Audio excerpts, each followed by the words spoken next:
Hey team, Katie here from Equestrian Movement, and today I wanted to talk about 3 of the main places that we're going to get unstuck with our horses when we're backing them. So we're working with Sully today in one of the first few times that she is getting backed and sat on, and I prefer not to have to buck them out.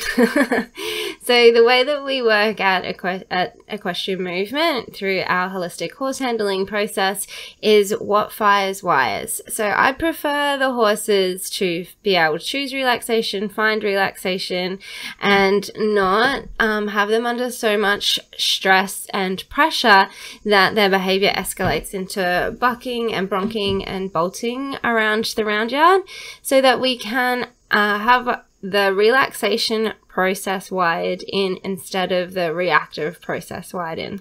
So Sully gives us some really nice little signals here about tension holding and tension releasing. There are 3 main places where I find that the horses are going to really struggle and potentially escalate to the bigger behaviors when it comes to the backing process. The first one is here with doing the girth up. It's very rare to find a horse that enjoys getting its girth done up.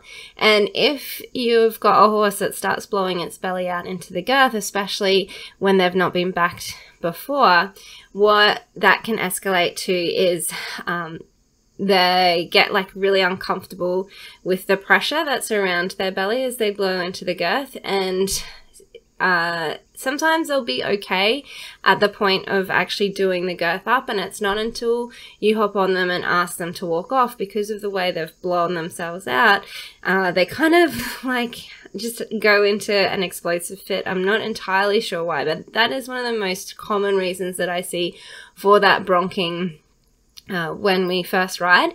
And it can also happen further on down the track with more educated horses that are having issues with the actual backing, where they just go into a bronco fit just from trying to mount them.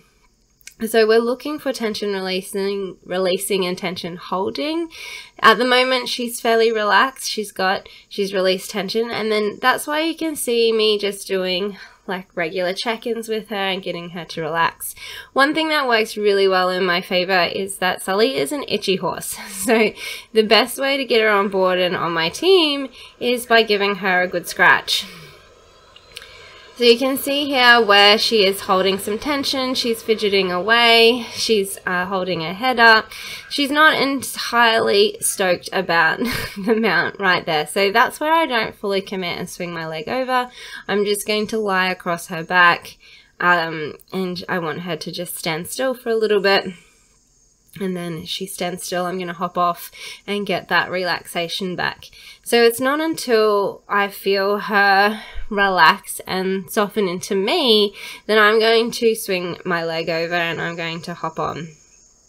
So the next place that we can see problems under saddle is mostly if you've got like a good relationship with the horse and they are seeking you for direction and you've got those compassionate leadership skills in place. Normally when it comes to actually sitting on their back, they're like, oh, you're up there now. And so it's not really the sitting on their back that antagonizes them into needing to get bucked out. It's normally the girth is the first issue. And then the second issue is the initial walk off. So what you want to think about is that we significantly change their center of gravity and how they can balance and hold themselves.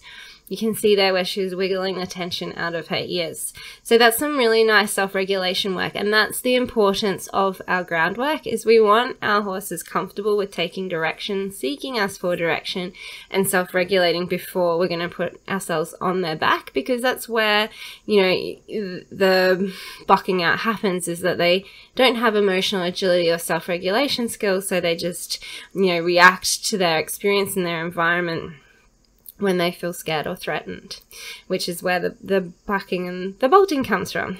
So the next thing that we're going to see is, because of the way we change their center of gravity by sitting on them, you know, we change where their balance is. So it's very difficult for them, those first few steps, to figure out how to walk and to balance us. And if we really, put a lot of pressure on them and we rush this process, especially if they're already close to threshold because they're uncomfortable about the fact that we did the girth up and they're anticipating what's going to happen next and they're anxious that it's not going to be good or fun for them, then the next thing that we're going to see, as soon as they lose their balance, they're going to go into a broncho fit.